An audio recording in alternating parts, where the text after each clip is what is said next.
Dari fakta sejarah ini, ternyata ulama dan Wali Songo sebagai peletak fondasi dasar nama ibu kota negara NKRI. Nama Fatham Mubina atau Jayakarta berarti dari tadi tuh Jakarta itu diambil dari kata Fatham Mubina dari Al-Quran.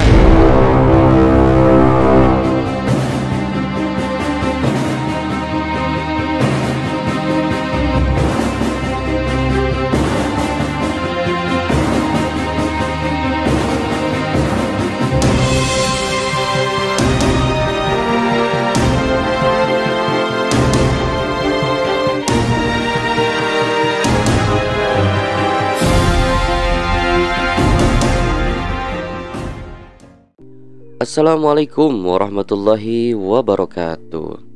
Apa kabarnya sahabat sejarah Islam populer? Hari ini kita coba akan bahas sebuah buku karya siapa nih? Karya Ahmad Mansur Suryanegara dengan tajuk Api Sejarah. Oke, Api Sejarah yaitu Mahakarya Perjuangan Ulama dan Santri dalam menegakkan kesatuan Negara Kesatuan Republik Indonesia. Ini jilid pertama ya.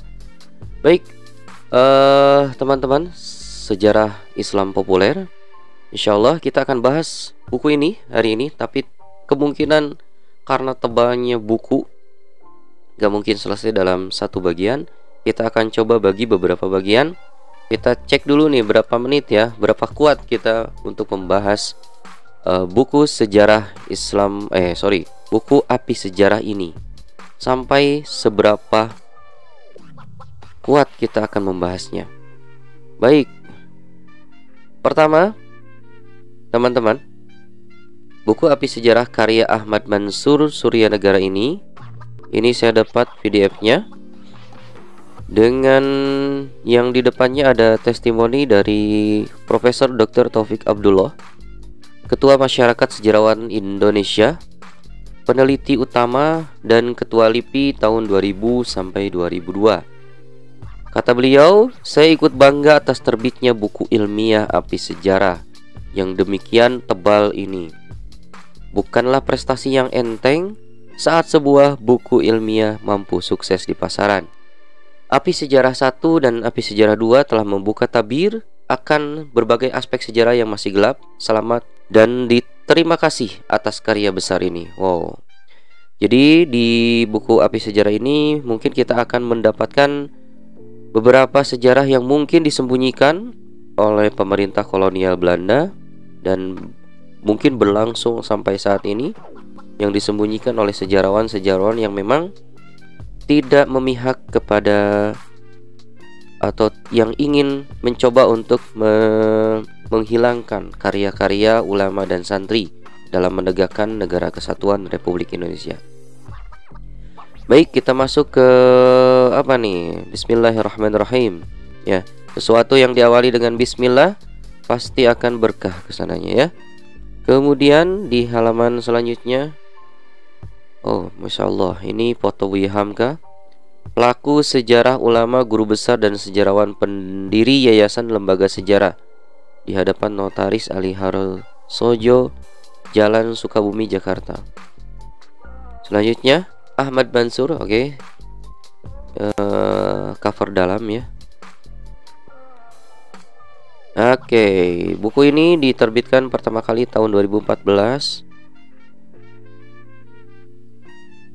Ahmad Mansur Suryanegara, Api Sejarah 1, Mahakarya Perjuangan Ulama dan Santri. Oh, 2014 ya, benar 2014 ya.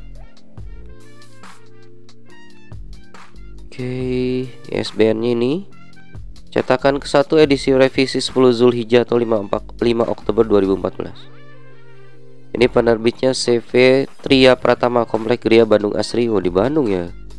Gria Bandung Asri 2, Blok B1, nomor 16, Cipagalo, Bojong Soang. Oh, Masya Allah, Bojong Soang. Oke, ini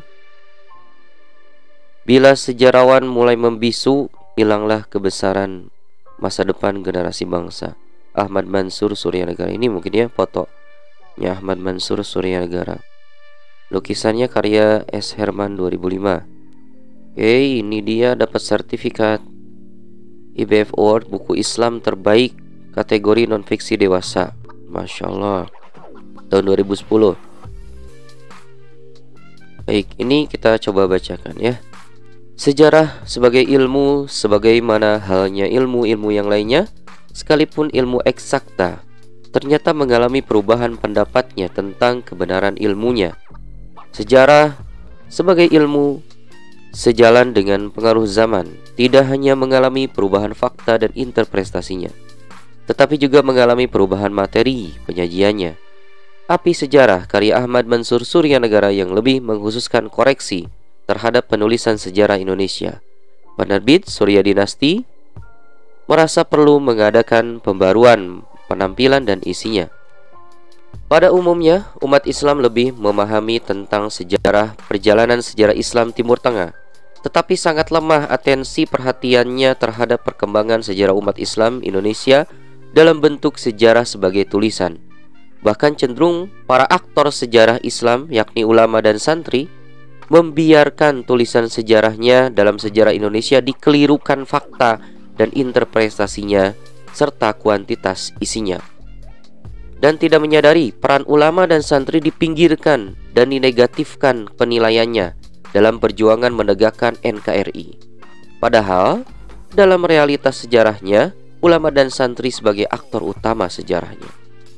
Hal yang demikian ini terjadi menurut Bung Karno di bawah bendera revolusi akibat para ulama dan pimpinan umat Islam tidak dapat menangkap api sejarah dari peristiwa sejarah yang dibacanya.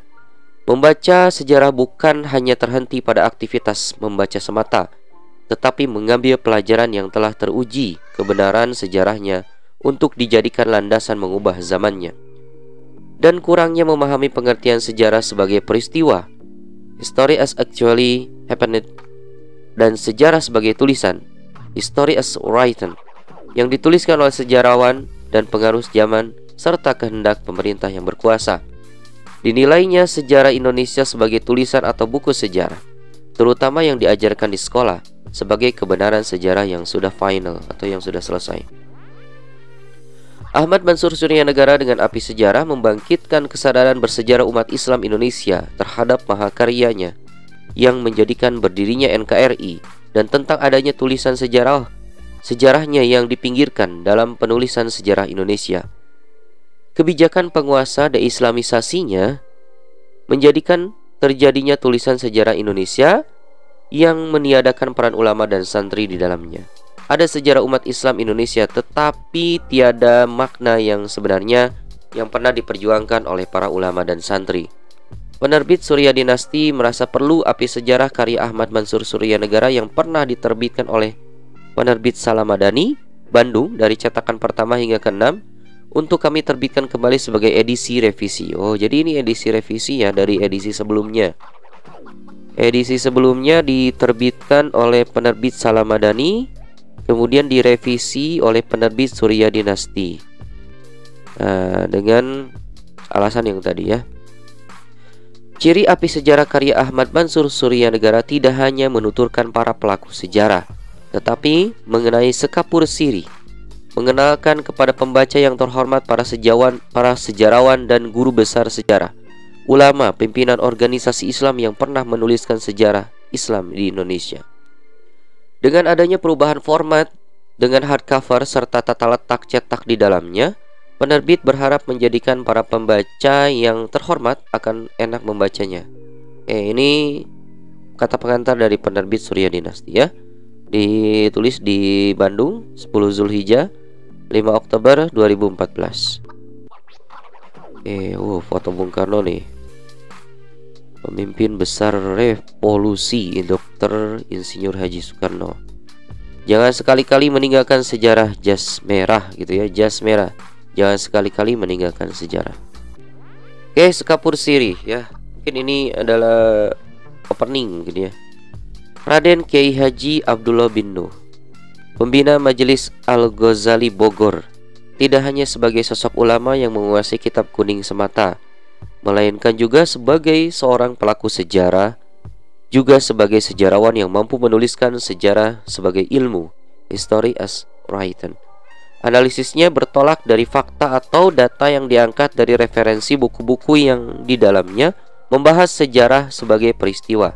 History as actually happened. Terlalu langka untuk kita jumpai perpaduan dua kemampuan yang dimiliki seorang ulama dan pembina pesantren, sekaligus sejarawan yang mampu memberikan koreksi terhadap kesalahan penulisan sejarah Islam Indonesia dalam penulis sejarah Indonesia. Adalah wajar jika seorang ulama mampu menuliskan Islam sebagai ajaran, seperti masalah fikih, tauhid. Namun, untuk menuliskan sejarah Islam di Jawa Barat hingga zaman keemasan Banten dan memberikan koreksi kesalahan penafsiran penulisan sejarah masuknya agama Islam ke Indonesia yang telah dituliskan oleh para penulis terdahulu sangat langka. Ternyata Raden Kiai Haji Abdullah bin Nuh memiliki kemampuan dan perhatiannya terhadap penafsiran dan penulisan ulang, reinterpretation and rewrite, sejarah Islam Indonesia, sama seperti Haji Agus Salim, Profesor Dr. Buya Hamka, Profesor Osman Ralibi, dan Profesor Dr. Abu Bakar Aceh. Dalam karyanya tersebut tersirat di dalamnya Raden Kiai Haji Abdullah bin Nuh lebih fokus pada peran kepemimpinan dan jawaban ulama terhadap tantangan zaman. Diperlihatkan dari sisi profesinya, ulama adalah sebagai wiraniagawan atau wirausahawan dan memiliki penguasaan jalan laut niaga. Dari pasar dan aktivitas pemasarannya, ulama membangkitkan generasi baru santri melalui masjid dan pesantren yang dibinanya. Pengaruh lanjutnya dari pasar, masjid, dan pesantren, ulama dan wirausahawan atau wiraniagawan, bangkitlah kekuasaan politik Islam atau kesultanan. Kemudian lahirlah sekitar 40 kekuasaan politik Islam atau kesultanan di seluruh Nusantara Indonesia. Salah satu di antaranya Kesultanan Banten yang dijadikan contoh Wali Sunan Gunung Jati atau Syarif Hidayatullah sebagai pembangunnya. Pada umumnya, dalam menuliskan sejarah Syarif Hidayatullah sebagai seorang wali dari Wali 9, tidak dituliskan wawasan politiknya. Membangun 3 kekuasaan politik Islam di Jawa Barat, yaitu Banten, Jayakarta, dan Cirebon. Dikisahkan pula Sultan Babuloh dari Kesultanan Ternate memiliki garis keturunan dari Syarif Hidayatullah. Selain itu dituturkan pula bersama Fathahillah sebagai pembangun Jayakarta 22 Juni 1527 Masehi atau 22 Ramadan 933 Hijriah.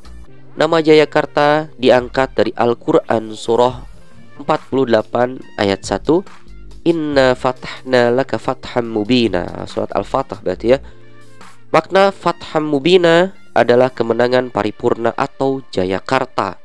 Di kemudian hari lebih dikenal dengan sebutan Jakarta.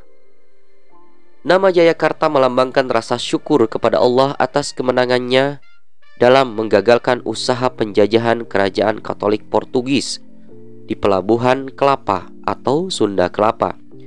Kedatangannya sebagai pelaksana testamen imperialisme Paus Alexander ke-6 dalam perjanjian Tordesillas tahun 1494 Masehi. Kisah heroik Wali Songo memelopori melawan penjajah kerajaan Katolik Portugis terlupakan. Wali Songo lebih banyak dikenang sebagai kisah dongengnya. Pergantian nama di atas seperti peristiwa sejarah tanpa makna, hanya mengubah nama pelabuhan Kalapa menjadi Fatham Mubina atau Jayakarta atau Jakarta 22 Juni 1527 Masehi atau 22 Ramadan 933 Hijriah.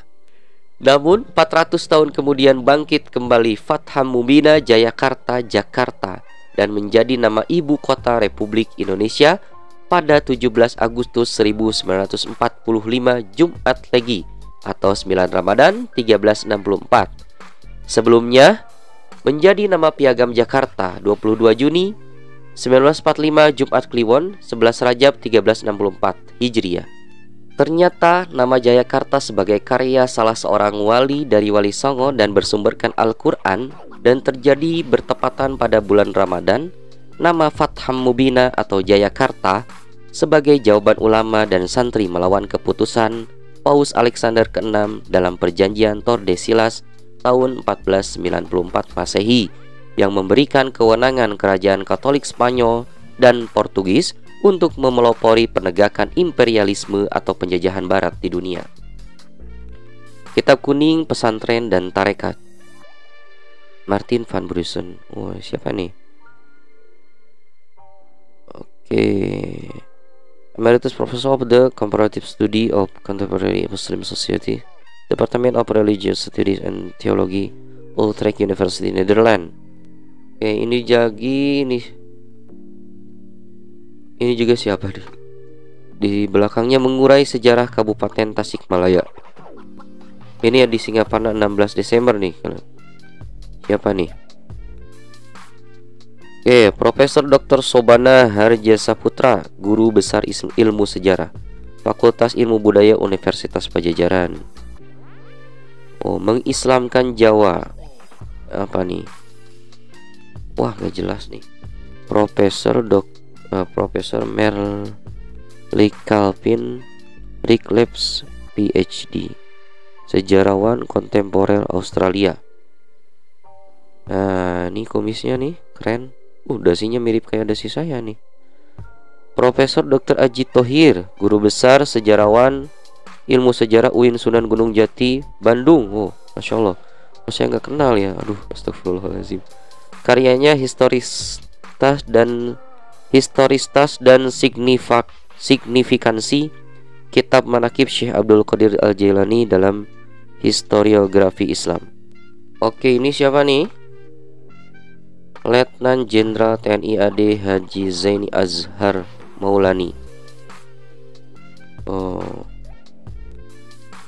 Haji Zaini Azhar Maulani ya. Kalau saya Maulana ya. Dinasti Syekh Arsyad Al-Banjari, Kalimantan Selatan, berhasil menduduki Kabakin, Ketua Himpunan Keluarga Besar Pelajar Islam UPI ya, KBPI, anggota Dewan Pengawas Habibie Center, penasehat Kadin, penasehat ASEAN, co-founder Pusat Studi untuk Keamanan dan Perdamaian UGM, Badan Pembina Yayasan Surya Negara. Keren. Oke, lanjut ya. Dari fakta sejarah ini, ternyata ulama dan Wali Songo sebagai peletak fondasi dasar nama ibu kota negara NKRI, nama Fatham Mubina atau Jayakarta. Berarti dari tadi tuh Jakarta itu diambil dari kata Fatham Mubina dari Al-Quran ya ternyata. Baik teman-teman, sahabat sejarah Islam populer, nampaknya kita sudahi dulu sampai halaman berapa nih ya?